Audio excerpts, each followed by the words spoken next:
Oui, bonjour Simon, bonjour à tous. Une réélection d'Obama, à mon avis, serait un très très grand échec pour Israël, étant donné qu'aux États-Unis, il y a 2 mandats et pas plus. Ça veut dire que au premier mandat, Obama a été un mauvais ami d'Israël.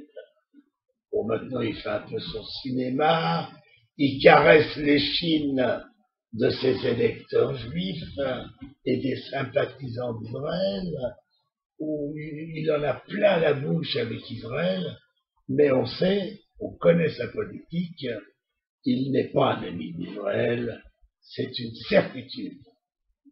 Mais ce qui est plus dangereux, il n'est pas un ami d'Israël à son premier mandat.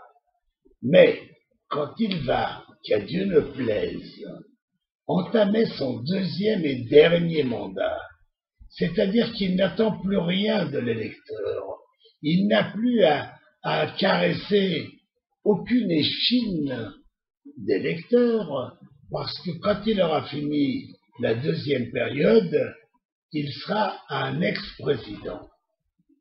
Donc, s'il a envie de faire une politique, même à l'extrême anti-israélienne, eh ben, il pourra le faire.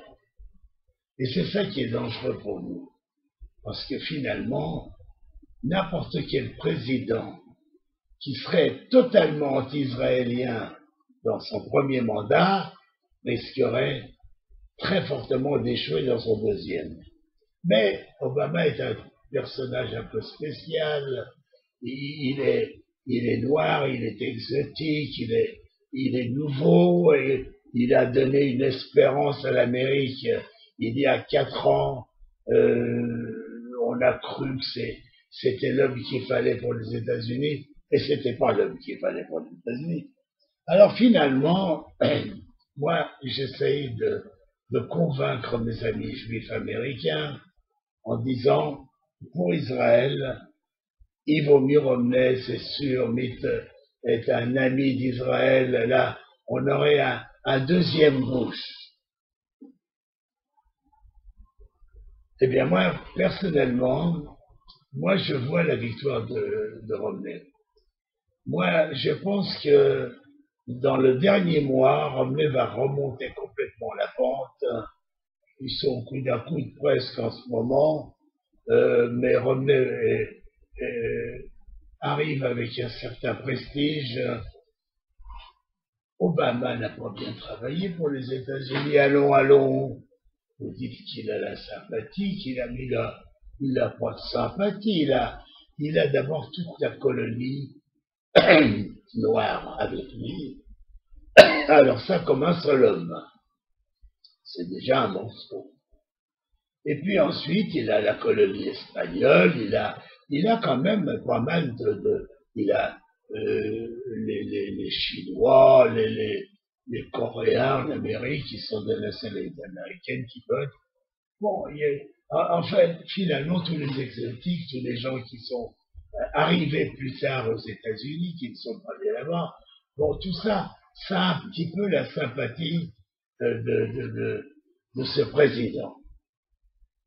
Mais j'ai l'impression que Romney va nous amener une atmosphère nouvelle.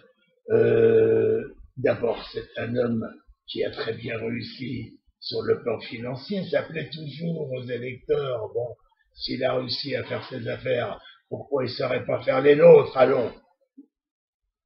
Et, et puis, le travail d'Obama n'a pas été ce qu'on attendait. Bon, il ne s'est rien passé. Il ne s'est rien passé. Et ce qui s'est passé, c'est négatif. Le chômage a augmenté, la crise s'est approfondie, enfin, c'est pas bon. Eh bien, moi, je veux continuer à nourrir l'espoir que Obama sera battu. Je vais d'ailleurs aux États-Unis pour rencontrer tous mes amis, pour les convaincre tous les jours. Je vais parler avec des Américains. J'espère sincèrement C'est un choix personnel. Hein. Le gouvernement israélien, lui, ne peut pas se mêler de ce genre de choses. Mais moi, personnellement, je peux dire, pour Israël, Revenu, c'est bien mieux. Croyez-moi, c'est bien mieux. Ceux qui me regardent ici aux États-Unis, qui m'entendent, je leur dis, les yeux dans les yeux, promenez. Voilà, et ben c'est tout ce qu'il y a à dire. On va continuer à travailler, on va continuer à mettre notre espoir. Ce que je peux vous certifier, c'est que Romney, qui est un ami d'Israël, restera un ami d'Israël tout le temps, parce que même quand il n'était pas candidat, il était toujours l'ami d'Israël. Et c'est ces hommes-là qu'il nous faut aux États-Unis, à nous autres, les amis de l'Amérique. Merci à vous. Dizengoff Center, l'espace commercial le plus vaste et le plus diversifié d'Israël. Dizengoff Center, une destination à ne surtout pas manquer lors de vos prochains séjours à Tel Aviv.